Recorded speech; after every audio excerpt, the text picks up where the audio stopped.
नमस्कार विद्यार्थी मित्रांनो, स्वागत आहे तुमचं SK MPSC अकॅडमी या आपल्या यूट्यूब चॅनलमध्ये। आज दिनांक 2 मार्च 2024 वार आहे शनिवार। तुमच्यासाठी घेऊन आलो आहे संपूर्ण लोकसत्ता वृत्तपत्र विश्लेषण। तर आज या ठिकाणी आपण महत्त्वाच्या बातम्यांमध्ये पेन्शन योजना, GST, जातीनिहाय जनगणना, miss world 2024, Shanti Prayas 2004, Kailash Satyarthi, operation smile X आणि रामता स्थळ यावर आधारित जे काही आपल्या करंट न्यूज आहे त्यांना या ठिकाणी आपण MCQ क्वेश्चनच्या माध्यमातून डिस्कस करण्याचा प्रयत्न करणार आहोत। चला तर जी काही आजची आपली डिस्कशन आहे तिला या ठिकाणी आता आपण सुरुवात करूया। या ठिकाणी आज आपल्याकडे जी पहिली न्यूज आहे ती पेन्शन योजनेसंदर्भात आहे। सरळ या ठिकाणी न्यूज पाहूया। आता सुधारित निवृत्ती वेतन अशा प्रकारची न्यूज लोकसत्ता पेज क्रमांक 1 वरती तुम्हाला दिसू जाईल। अलीकडेच विधिमंडळामध्ये महाराष्ट्राचे मुख्यमंत्री श्री एकनाथ शिंदे यांच्याकडून या ठिकाणी सुधारित पेन्शन योजनेसंदर्भात घोषणा करण्यात आली आहे, ज्याचा की फायदा 8.5 लाख सरकारी कर्मचाऱ्यांना होणार आहे। आणि या संदर्भात जी काही न्यूज आहे त्या मागच्या काही दिवसांपासून न्यूजमध्ये होत्या। परिणामी या ठिकाणी नवीन निवृत्ती वेतन योजना आणि नवीन पेन्शन स्कीम यामध्ये नेमका काय फरक आहे त्यावर आधारित जो काही आजचा आपला प्रश्न आहे तो प्रश्न या ठिकाणी पाहूया। प्रश्न असा आहे, खालील विधाने विचारात घ्या। ज्या ठिकाणी तुम्हाला विधान क्रमांक 1 विचारण्यात आला आहे, जुन्या पेन्शन योजनेनुसार पेन्शन इतर लाभांशासह काढलेल्या शेवटच्या मूळ वेतनाच्या 30% म्हणून निश्चित करण्यात आली होती। अशा प्रकारचे विधान क्रमांक 1 आहे। विधान क्रमांक 2 या ठिकाणी नवीन पेन्शन योजना ही योगदानावर आधारित पेन्शन प्रणाली आहे। अशा प्रकारचं विधान क्रमांक आपल्याकडे 2 आहे। तर मित्रांनो या ठिकाणी जे काही पहिलं विधान आहे ते या ठिकाणी चुकीचं आहे। या ठिकाणी जे काही मूळ वेतन आहे त्याच्या 50% वेतनावर या ठिकाणी जुनी जी काही पेन्शन योजना आहे ती आधारित होती। एका एक्झाम्पलच्या माध्यमातून या ठिकाणी आपण समजू। फॉर एक्झाम्पल एक्स नावाची व्यक्ती आहे। एक्स नावाच्या व्यक्तीला प्रत्येक महिन्याला 1 लाख रुपये इतकं पेमेंट असायचं। मग जुन्या पेन्शन योजनेनुसार जेव्हा ही व्यक्ती 60 वर्ष पूर्ण झाल्यानंतर रिटायर होत असे तेव्हा त्या व्यक्तीला या 1 लाखाचे 50% म्हणजेच 50,000 रुपये या ठिकाणी त्या व्यक्तीला ॲज अ पेन्शन म्हणून भेटत असं।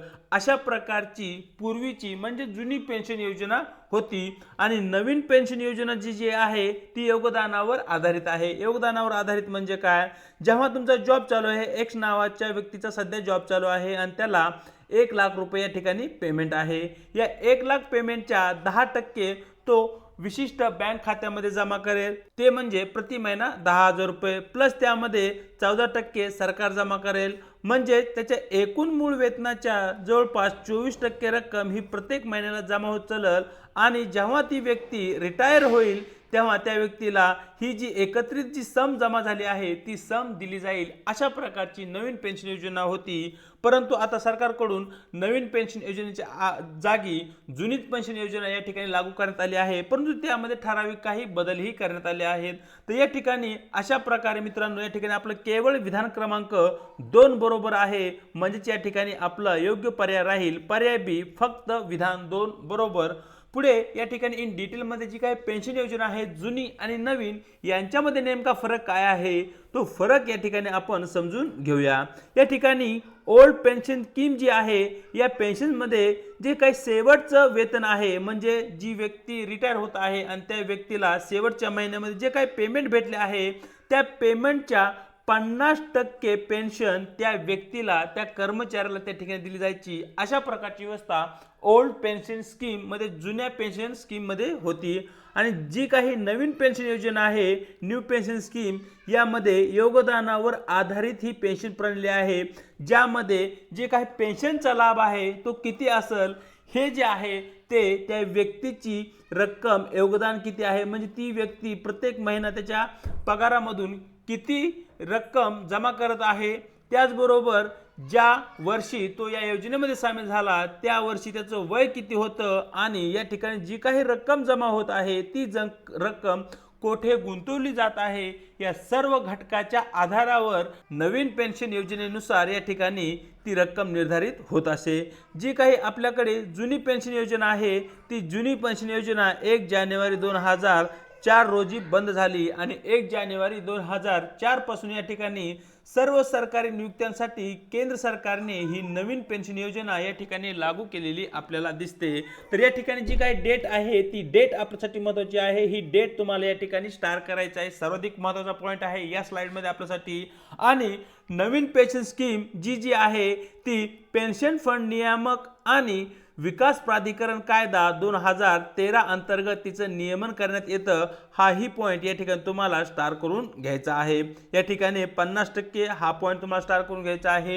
हे 3-4 पॉईंट या ठिकाणी या स्लाइडमध्ये आपल्यासाठी महत्त्वाचे आहेत, कारण या पॉईंटच्या आधारावरच आयोग तुम्हाला क्वेश्चन विचारू शकतो। मग ते पॉईंट आपले सर्वाधिक हायलाइट केले पाहिजेत। केंद्राच्या योजनेनुसार जे काही सरकारी कर्मचारी आहेत त्यांना कायमस्वरूपी सेवानिवृत्ती खाते क्रमांक दिला जात असे, आणि त्यामध्ये नवीन पेन्शन फंडमध्ये 10% वेतन आणि महागाई भत्ता हे अनिवार्य भरावेच लागत असे। आणि या फंडचे जे काही व्यवस्थापन आहे ते व्यवस्थापक काय करत असत, तो पैसा कुठेतरी गुंतवत असत। मग अशा प्रकारे या ठिकाणी ठराविक त्या व्यक्तीला कर्मचाऱ्याला त्यांची पेन्शन भेटत असे। अशा प्रकारची तरतूद ही नव्या पेन्शन योजनेमध्ये झालेली आपल्याला दिसते। तर अशा प्रकारे इन डिटेलमध्ये आपण नवीन पेन्शन योजना आणि जुनी पेन्शन योजना हे समजून घेतलं। पाहूया आजचा आपला पुढचा प्रश्न, जो की या ठिकाणी जीएसटी वर आधारित आहे। सरळ या ठिकाणी आपली न्यूज पाहूया।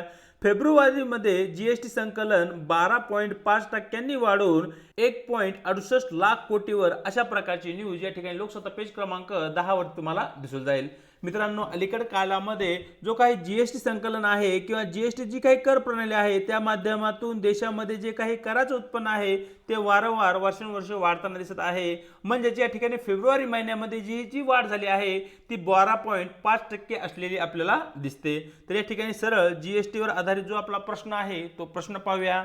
केव्हापासून भारतात जीएसटी लागू करण्यात आला, अशा प्रकारचा आपला या ठिकाणी प्रश्न आहे। ज्या ठिकाणी पर्याय ए 1 जानेवारी 2017, पर्याय बी 1 एप्रिल 2017, सी 1 मार्च 2017 आणि शेवटचा पर्याय आपल्याकडे आहे मित्रांनो डी 1 जुलै 2017। तर तुम्हाला माहिती असलं पाहिजे, पूर्वी आपल्याकडे व्हॅट कर प्रणाली होती, व्हॅल्यू ॲडेड टॅक्स। याच्या जागी आपण 1 जुलै 2017 साली या ठिकाणी आपण जीएसटी ची प्रणाली लागू केली आहे। म्हणजे प्रश्न क्रमांक 2 चं आपलं योग्य उत्तर राहील पर्याय डी। चलूया पुढच्या प्रश्नाकडे, जे की आपण इतर स्रोतापासून घेतलेले आहेत। सरळ या ठिकाणी प्रश्न क्रमांक 3 पाहूया। जातीनिहाय जनगणनेला मान्यता देणारे झारखंड कितवे राज्य ठरले आहे, अशा प्रकारचा मित्रांनो या ठिकाणी आपला प्रश्न आहे। ज्या ठिकाणी पर्याय ए 2, 3, 5 आणि 4। तर मित्रांनो, तुम्हाला माहिती असलं पाहिजे की जातीय निहाय जनगणनेला मान्यता देणारे झारखंड हे 3ऱ्या क्रमांकाचे राज्य ठरले आहे। आणि पहिल्या क्रमांकाचे कोणते राज्य आहे तेही तुम्हाला या ठिकाणी माहिती असले पाहिजे। बिहार हे पहिल्या क्रमांकाचे राज्य आहे, ज्या राज्याने जातीय जनगणना केली आणि त्या आधारावर त्या ठिकाणी जो काही डेटा आहे तोही त्या ठिकाणी त्यांच्याकडून पब्लिश करण्यात आलेला आहे। पाहूया प्रश्न क्रमांक 4।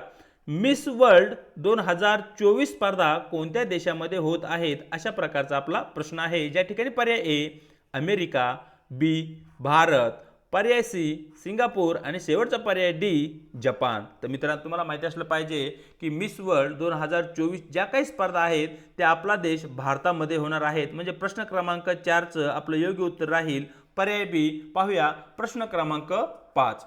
शांती प्रयास 4 हा सैन्य अभ्यास कोणत्या देशात आयोजित करण्यात आला आहे, अशा प्रकारचा मित्रांनो या ठिकाणी आपला प्रश्न आहे। हा एक सैन्य अभ्यास असतो ज्या ठिकाणी 2 देशाचे सैन्य एकत्र येतात आणि ते एकत्रित सराव करतात। मग अशा प्रकारचा शांती प्रयास अभ्यास सध्या कोणत्या देशामध्ये आयोजित करण्यात आला आहे, अशा प्रकारचा तो आपला प्रश्न आहे। ज्या ठिकाणी पर्याय ए आपल्याकडे आहे सिंगापूर, बी म्यानमार, सी नेपाळ आणि शेवटचा पर्याय डी भूतान। तर मित्रांनो, तुम्हाला माहिती असलं पाहिजे की शांती प्रयास क्रमांक 4 चा जो काही सैन्य अभ्यास आहे तो नेपाळ या देशामध्ये आयोजित करण्यात आला आहे। प्रश्न क्रमांक 5 चं योग्य उत्तर राहील पर्याय सी। पाहूया प्रश्न क्रमांक 6। सामान्य जनतेचा नोबेल मॅन कैलास सत्यार्थी या पुस्तकाचे लेखन कोणी केले आहे, अशा प्रकारचा मित्रांनो आपला प्रश्न क्रमांक 6 आहे। ज्या ठिकाणी पर्याय ए रश्मी करंदीकर, बी अंजली पेंडसे, सी आरती अकलंकीकर आणि शेवटचा पर्याय डी हेमलता नेसरी।